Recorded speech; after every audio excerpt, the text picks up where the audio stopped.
Hello. आज एक बड़ा ही मजेदार सवाल उठाते हैं जो सुनने में तो बहुत सीधा साधा लगता है पर है बड़ा दिलचस्प। क्या हमारे आसपास के पदार्थ वाकई शुद्ध हैं? अरे हम सबने दूध, घी या नमक के पैकेट पर शुद्ध लिखा हुआ देखा ही है ना। ये शब्द देखते ही एक भरोसा सा हो जाता है कि हाँ, चीज बढ़िया है। लेकिन क्या कभी सोचा है कि जिस चीज को हम रोजमर्रा की भाषा में शुद्ध कह देते हैं, क्या एक साइंटिस्ट भी उसे वैसे ही देखता है? असल में यहीं से पूरी कहानी पलट जाती है। तो चलिए इस मजेदार पहेली को सुलझाते हैं। तो सबसे पहले चलिए इसी शुद्ध शब्द के दोहरे मतलब को समझते हैं और देखते हैं कि इसके ये दो अलग अलग मतलब क्या हैं। तो देखिए, एक आम इंसान के लिए तो शुद्ध का मतलब बड़ा सीधा है, कोई मिलावट ना हो, बस। लेकिन एक साइंटिस्ट के लिए शुद्ध पदार्थ वो है जिसके सारे के सारे कण केमिकली बिल्कुल एक जैसे हों। अब इस हिसाब से सोचें तो दूध शुद्ध नहीं है। अरे वो तो पानी, फैट, प्रोटीन, न जाने कितनी चीजों का एक मिक्सचर है ना मजेदार। और बस यहीं से मैटर का सबसे पहला और सबसे बड़ा बंटवारा शुरू होता है, शुद्ध पदार्थ और मिश्रण के बीच का फर्क। तो एक प्योर सब्सटेंस यानी शुद्ध पदार्थ में सिर्फ और सिर्फ एक ही तरह के पार्टिकल्स होते हैं। जैसे नमक या चीनी को ले लीजिए, इनका हर एक कण केमिकली बिल्कुल एक जैसा होता है। इन्हें आप किसी सिंपल तरीके से और नहीं तोड़ सकते। और इसके ठीक उलट है मिश्रण। इसमें एक से ज्यादा शुद्ध पदार्थ किसी भी अनुपात में मिले हो सकते हैं, जैसे समुद्र का पानी, मिट्टी या वो हवा जिसमें हम सांस लेते हैं। ये सब के सब मिक्सचर्स की बेहतरीन मिसालें हैं। लेकिन रुकिए, मिक्सचर्स की कहानी यहीं खत्म नहीं होती, बल्कि और गहरी होती जाती है। ये भी मेनली दो तरह के होते हैं। और ये किस बात पर डिपेंड करता है? इस पर कि चीजें आपस में कितनी अच्छी तरह से घुल मिल जाते हैं। एक होता है समांगी मिश्रण, जिसे होमोजीनियस मिक्सचर कहते हैं। इसमें बनावट हर जगह एक सी होती है। जैसे पानी में नमक घोल दिया, अब क्या नमक के कण अलग से दिखते हैं? नहीं। लेकिन दूसरी तरफ है विषमांगी मिश्रण, यानी हेट्रोजीनियस मिक्सचर। इसमें आपको अलग अलग हिस्से साफ दिखाई देते हैं। जैसे पानी में तेल डाल दो, सब अलग अलग तैरता दिखेगा। चलिए अब इन मिक्सचर्स की दुनिया में थोड़ा और अंदर चलते हैं। देखिए, पार्टिकल्स के साइज और उनके बर्ताव के हिसाब से हम इन्हें तीन खास कैटेगरी में बांट सकते हैं। अच्छा, इस स्लाइड में काफी कुछ है, तो चलिए इसे आराम से समझते हैं।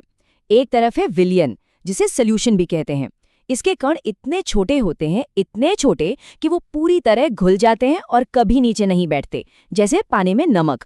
दूसरी तरफ है निलंबन या सस्पेंशन। इसके कण काफी बड़े होते हैं और अगर इसे शांत छोड़ दें तो वो नीचे बैठ जाते हैं। सोचिए, पानी में मिली हुई मिट्टी का ग्लास। और इन दोनों के बीच की जो मजेदार कड़ी है वो है कोलॉइड। इसके कण विलियन से तो बड़े हैं पर निलंबन से छोटे। तो होता क्या है कि ये नीचे तो नहीं बैठते, पर इतने भी छोटे नहीं कि पूरी तरह गायब हो जाएं। और दूध दूध इसका सबसे क्लासिक उदाहरण है। तो अब एक बहुत मजेदार सवाल आता है, अगर एक कोलाइड और एक विलियन दोनों ही देखने में एक जैसे साफ लग सकते हैं, तो उनमें फर्क कैसे पता चलेगा? इसका जवाब छिपा है रोशनी में, और ये बहुत ही कमाल का है। इस इफेक्ट को कहते हैं टिंडल इफेक्ट। ये बस ये देखने का एक तरीका है कि मिक्सचर के पार्टिकल्स लाइट के साथ कैसा बर्ताव करते हैं। देखिए, यहाँ पर ये फर्क एकदम साफ है। जब लाइट की एक बीम असली विलियन यानी ट्रू सॉल्यूशन से गुजरती है, तो पार्टिकल्स इतने छोटे होते हैं कि लाइट को कोई रोकने वाला ही नहीं होता, वो सीधे निकल जाती है। लेकिन जब वही बीम एक कोलॉइड से, मान लीजिए दूध से गुजरती है, तो उसके बड़े पार्टिकल्स लाइट से टकराकर उसे चारों ओर बिखेर देते हैं। और बस इसी वजह से हमें लाइट का पूरा रास्ता चमकता हुआ नजर आता है। और हाँ, ये कोई लैब में होने वाली चीज नहीं है। इसे हम सबने अपनी जिंदगी में कई बार देखा है।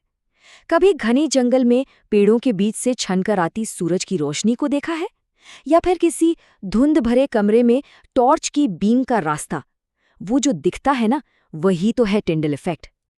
चलिए अब आते हैं अपनी चर्चा के आखिरी और शायद सबसे जरूरी फर्क पर। एक मिक्सचर और एक कंपाउंड में क्या अंतर है? ये बस चीजों को फिजिकली मिलाने और केमिकली कुछ नया बनाने के बीच का अंतर है। इस केस स्टडी को देखिए। जब हम लोहे के बुरादे और सल्फर को बस मिला देते हैं, तो ये एक मिक्सचर है। आप एक चुंबक लाइए, लोहा उससे चिपककर अलग हो जाएगा। क्यों? क्योंकि दोनों ने अपनी अपनी पहचान नहीं खोई है। लेकिन अगर हम इसी मिक्सचर को तेजी से गर्म कर दें, तो एक केमिकल रिएक्शन होता है। अब जो नई चीज बनी है आयरन सल्फाइड, वो न तो चुंबक की तरफ खींचती है और न ही उसके गुण लोहे या सल्फर जैसे हैं। ये एक बिल्कुल नया कंपाउंड है। तो ये स्लाइड मिक्सचर और कंपाउंड के बीच के सारे बड़े अंतरों को एक ही जगह पर साफ साफ दिखाती है। मिश्रण में कॉम्पोजिशन बदल सकता है, चीजें अपनी प्रॉपर्टीज बनाए रखती हैं, जबकि कंपाउंड में कॉम्पोजिशन फिक्स्ड होता है और प्रॉपर्टीज पूरी तरह से नई होती हैं। तो चलिए अब इन सारी बातों को एक साथ जोड़ते हैं और देखते हैं कि एक केमिस्ट की नज़र से मैटर की पूरी तस्वीर कैसी दिखती है।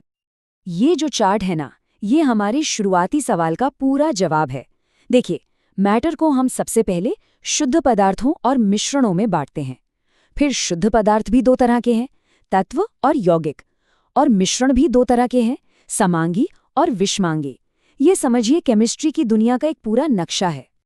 तो इसका निचोड़ क्या है? यही कि हमारी ये पूरी दुनिया कुछ गिने चुने शुद्ध पदार्थों और उनके आपस में मिलने से बने अनगिनत लाखों करोड़ों तरह के मिश्रणों से बनी है। तो अगली बार जब कोई अपना फ्रिज खोलेगा तो उसे क्या नजर आएगा? सिर्फ खाने पीने की चीजों का ढेर, या फिर मिश्रणों की एक हैरान कर देने वाली दिलचस्प दुनिया? इस नए वैज्ञानिक नजरिए से देखने पर रोजमर्रा की चीजें भी कितनी खास लगने लगती हैं, है ना?